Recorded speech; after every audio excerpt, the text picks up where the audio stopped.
Iya, Mbak Sinta. Jadi kalau menurut data APNI sendiri ya, pembangunan smelter di Indonesia itu sudah begitu masif, khususnya nikel.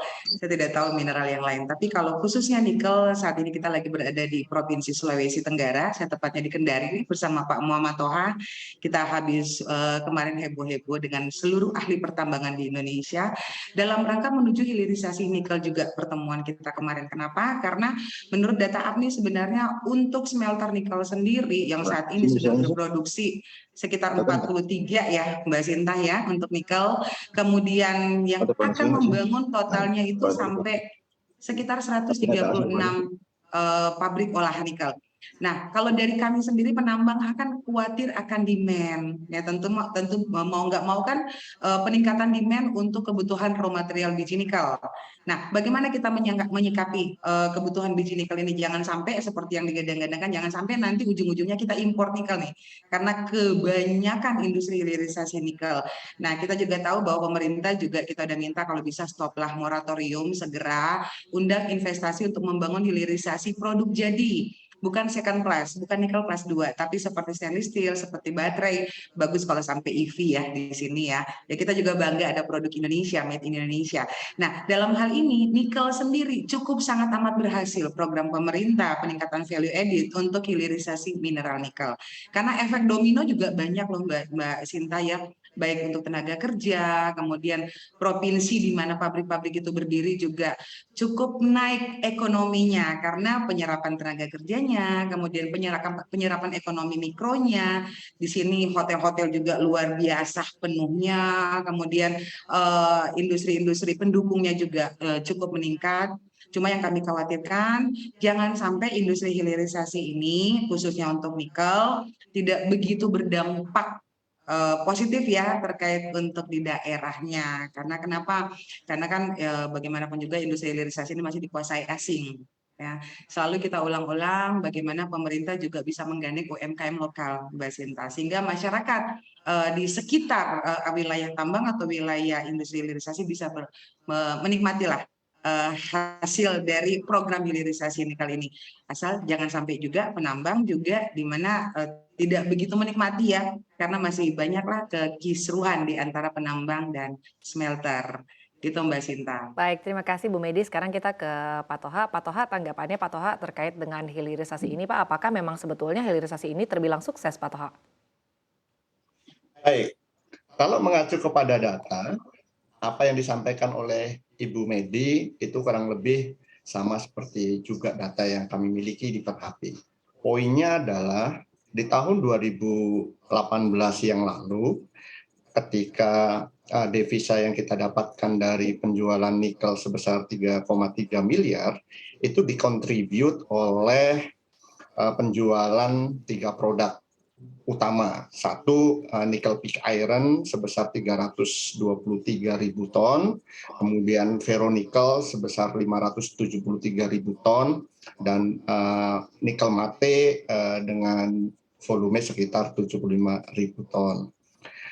Nah, pada tahun 2018, kalau kita mengacu kepada data London Metal Exchange sebagai acuan harga jual nikel ketika itu rata-rata di sekitar 13.000. Tetapi di tahun 2021, devisa kita dapatkan dari penjualan nikel itu sekitar 20,9 miliar. Angka ini sebenarnya dikontribut oleh beberapa hal. Satu, memang ada peningkatan jumlah produksi nikel pig iron hampir 2 kali lipat dibandingkan 2018 yang lalu, menjadi 664.000. Begitu juga di ferronikel. Ferronikel malah kenaikannya sangat signifikan, menjadi 3 kali lipat, menjadi 1,5 juta. Sementara nikel mate itu relatif tidak ada perubahan signifikan karena memang yang memproduksi hanya satu perusahaan. Nah, selain produksi yang meningkat dibandingkan tahun 2018, fenomena yang cukup menarik di tahun 2021 itu adalah realisasi harga nikel yang cukup tinggi dibandingkan di tahun 2018. Di mana rata-rata di tahun 2021 yang lalu harga nikel itu di $18.000. Angka ini realisasi harga nikel di London Metal Exchange itu kalau dibandingkan dengan tahun 2022 itu mengalami peningkatan yang signifikan, karena di tahun 2022 realisasi harga nikel di London Metal Exchange itu rata-rata di sekitar 23.000, bahkan di beberapa bulan yang lalu harga nikel itu sempat tembus di angka 35.000 USD. Nah, yang paling penting sih sebenarnya menurut saya sepakat dengan yang dikatakan oleh Ibu Medi bahwa hilirisasi nikel ini di satu sisi memang berhasil karena mampu menaikkan nilai jual, nilai tambah dari yang sebelumnya. Kalau di sebelum tahun 2018 kan memang kita hanya menjual dalam bentuk biji kan. Tapi sekarang dengan kita kemudian melarang ekspor biji yang ada yang hasil tambang dari perusahaan-perusahaan pemegang IUP itu semuanya kemudian diolah menjadi aneka produk intermediate produk dalam bentuk nikel, pig iron, ferronikel, kemudian nikel mate, dan tahun 2021 itu sudah ada beberapa perusahaan yang juga sudah menghasilkan nikel sulfat dan kobalt sulfat dari biji nikel limonate yang selama ini tidak diolah atau tidak mempunyai nilai ekonomis. Artinya apa? Di tahun 2022 seperti Ibu Medi katakan, akan ada beberapa perusahaan-perusahaan pengolahan yang nanti akan beroperasi, termasuk yang dengan teknologi hidrometalurgi yang akan menghasilkan nikel sulfat, kobalt sulfat sebagai bahan baku baterai mobil listrik, ditambah dengan harga nikel yang tahun 2022 yang cukup bagus, kita memperkirakan bahwa tahun 2022 devisa yang kita dapatkan dari nikel itu akan naik sangat signifikan dibandingkan tahun 2021.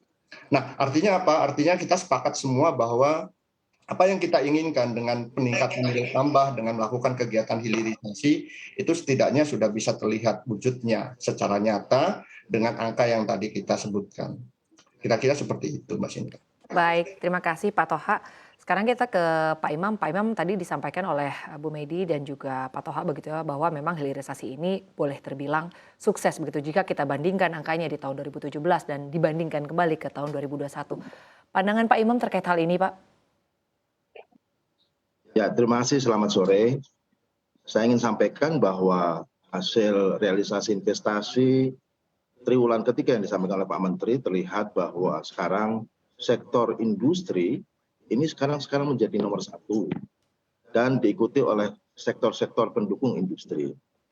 Salah satu resources ataupun hasil dari realisasi investasi itu di beberapa industri khususnya untuk hilirisasi. Contohnya sekarang di Sulawesi Tengah dan Maluku Utara. Ini memberikan kontribusi yang sangat signifikan bagi pencapaian realisasi investasi. Hal ini sejalan dengan arah kebijakan Presiden, yaitu untuk melakukan hilirisasi pertambangan, di mana ini telah diinisiasi sejak 8-10 tahun yang lalu dan kemudian dieksekusi oleh Pak Menteri Investasi Pak Bahlil dengan melakukan pelarangan ekspor nikel, dan pada akhirnya kita sekarang sudah bisa mendapatkan hasil yang signifikan terkait dengan peningkatan industri hilirisasi di bidang nikel.